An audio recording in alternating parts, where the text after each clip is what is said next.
Welcome to part 3 of the 3-part Value Investing Basics series. This final video will focus on 3 ways you can reduce risk with your investments in the stock market. If you haven't done so already, I do recommend you should check out the first 2 posts beforehand. So the first video will give you a brief understanding of what value investing is. It will give you 3 tips for value investing basics. And the second video will give you 3 tips to maintain your stock market portfolio. So once you understand what to buy and eventually you buy them, this will teach you what to do once you own these shares. And then when you come onto this video, you should have a reasonable understanding of how a successful investor goes about their strategy. This series is to give you a baseline knowledge on how you can make money in the stock market in the most proven way possible without incurring too much risk. So without further ado, let's dive deeper into this final section, and probably the most important section for beginner investors to grasp. 3 strategies to reduce risk of losing money in the stock market. As Warren Buffett, the greatest and most world-renowned investor, once said when asked about tips for investing in the stock market, he said, rule number 1, never lose money. And rule number 2, never forget rule number 1. So let's learn to reduce our risk in the stock market and follow this rule. So here's tip 7. Remember, the first 6 tips are within the first 2 videos. 3 tips in the first one and 3 tips in the second one. So tip 7 is to reduce risk by diversifying your portfolio. You should never have all of your eggs in one basket. And the same holds true for stocks. The trouble with investing in just one or a few stocks is if something unpredictable happens and news gets out, there will be fear in the stock market about the future of the company. And many investors will sell their shares and your stock market value will plummet. It sure is a highly important idea to be invested in at least 7 to 10 companies at any one time, ensuring that if one company struggles, your other investments can keep your portfolio strong. There are 2 key points to consider when diversifying your stock market portfolio. Each company you invest in should rely on different types of customers and suppliers. Don't invest in all companies which rely on supply from just one company or country, and companies that don't rely on business from just one place. And also, your companies should be of different business sectors.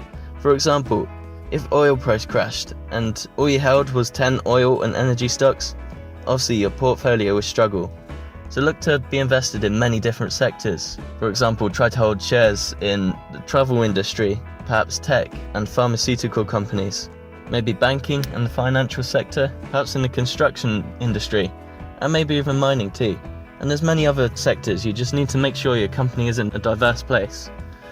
Because if any problems go in just one sector, then obviously all of your stocks are going to drop. So make sure that you're invested in many different places that rely on different types of income.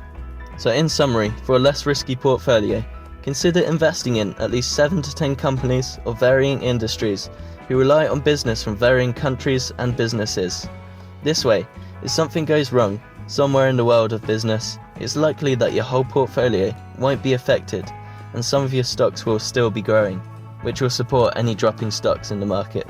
One great extra tip I have for beginners struggling with this concept would be to look into investment trusts and index funds. This is like putting your money into an already diversified portfolio, set out by already knowledgeable, intelligent investors. This is particularly good if you currently don't have a lot of money to invest and would struggle to spread it over 7 or more stocks. In an investment trust, you could just buy into that one management company. Your money is then diversified over all these stocks they own. My favourite investment trust I use is the City of London Investment Trust, ticker symbol CTY. This trades on the London Stock Exchange and invests in a broad range of companies, mostly in the UK. However, this investment trust does incur a small fee. I think it's about 0.39% annually. But it's a good price to pay for that added risk mitigation of your portfolio.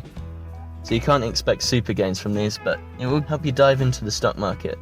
It will get your feet wet and get you started, and you'll definitely be making gains if you choose a good investment company. Perhaps you can use this to learn a bit more in the stock market, and then start jumping into companies when you feel comfortable. The 8th tip I have for you is to reduce volatility by investing for the long term. As mentioned before, the stock market can be a confusing place. This is because the stock market is run by humans who are playing with large amounts of their real money. So obviously emotions are going to get involved. Negative news can come out causing fear and lots of people to sell their shares causing the share price of the stock to go down. The opposite is just as likely. This is due to emotions of humans. We can barely predict how people will react to a certain situation. If you looked at the stock market graph before, I'm sure you've noticed that the price can move up and down quite rapidly. You will also notice though, that over the long run, the stock market generally goes up. This is because the increase in productivity of the companies over time increase in their profits. So you see, in the short term, emotions control the stock markets. In the long term, investors see companies getting better or worse in terms of profits and act accordingly. So logic takes over. If there's a good company, then the share price will go up. If it's a bad company, not very well run, and has lots of debt, then eventually its share price will go down and drop. This is why, in order to be a successful value investor, you must look to invest for the long term. By this, I mean look to invest in a certain stock for 5 years or more once you purchase it. If conditions change in the company, then obviously you are more than welcome to sell earlier than this. However, the intention must be to invest for at least 5 years. This will leave enough time to cancel out the short-term volatility, and you will most likely see true gains of what the company is worth. In short, long-term investing will significantly reduce your risk in the stock market. And the 9th tip I have for value investing basics is to keep your cool. This is my favorite tip to reduce risk in the stock market. In my opinion, it's also the most important investing skill overall, once you have the basics. Leading on from the last tip, the stock market can be confusing and scary sometimes. You are investing with real money, and it is very common that due to volatility, you will see the value of your investments decrease from time to time. This is where you must keep your cool. A successful investor does not let their emotions make their decisions for them. To make good decisions, you must first choose good companies of a worthy price, which is tip 1. Then you need to keep track of those investments to make sure they're still worthy investments. Tip 4. The only reason you want to sell is if the stock becomes overvalued, expensive, or if the fundamentals of the company has changed, making it no longer a good investment. And that's tip 3. These are the fundamentals of your investing. Tips you can use in times of stock market stress to make sure you do keep your cool is: remember that you're investing for the long term. If you choose a good company and it still is, even if the share price drops, the chances are that it will bounce back eventually and continue to be profitable in the future. Perhaps it's better for you to only check the stock market once a week or even once a month. You can keep up with the news during the week, but you don't have to check the share price every day, because the volatility can sometimes bring it up or down with what you think of the stock. But the share price isn't the best predictor of what the company is worth right now, because it fluctuates so much. So checking just once a week or once a month will give you a good perspective of how the share is doing without being emotional about what's going on right now with the price. Also, make sure you only invest what you can afford to lose. It's important to remember that no matter what you do in the stock market, there is risk, and you can lose your investment. If you only invest what you can afford to lose, you are likely to be less emotionally involved. So don't go selling your house and putting all of your savings into the stock market and putting all of that cash into a certain stock, because you need some backup. You need something behind, and you need to make sure you can support yourself. I think a great tip I heard, I think it was from Dave Ramsey: the first thing you need to do when you're trying to build wealth and save money, you should keep back 6 months of your living costs. This is so you can support yourself, even if you can't work or something goes wrong in your life, just so you can keep afloat and you won't need to take out debt. And this will also mean that you don't invest too much in the stock market, and you can always support yourself no matter what happens. And also, and perhaps if no matter what, you just get way too stressed in the stock market and you can't deal with it, you can't deal with the volatility of what's going on, like you're playing with your real money, perhaps investing in the stock market isn't for you. Some people are just not cut out to deal with the stress of the volatility.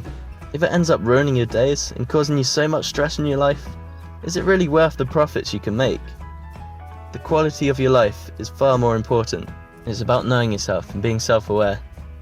So those are my 9 beginner points to help anyone looking to begin in investing in the stock market. Now you should have a solid baseline knowledge of what a successful stock market investing strategy looks like. You can now dive deeper into these strategies to get yourself started. Keep posted with the investing section on the Money Your Concern website, or stay tuned with the Money Your Concern YouTube channel, where I'll put out and share so much more investing knowledge and tips. I hope you enjoyed the video, and I hope it sparked your interest to start investing in the stock market. It's been a true passion and interest of mine over the past few years, and it's helped me to improve my financial situation, and it will continue to do so to grow my wealth and eventually help me reach financial freedom. And I hope it can help you to do the same, to improve your financial situation, to make money your concern, and take off any financial stress in your life. So thank you for watching, and stay tuned with Money Your Concern for more financial tips. Talk soon.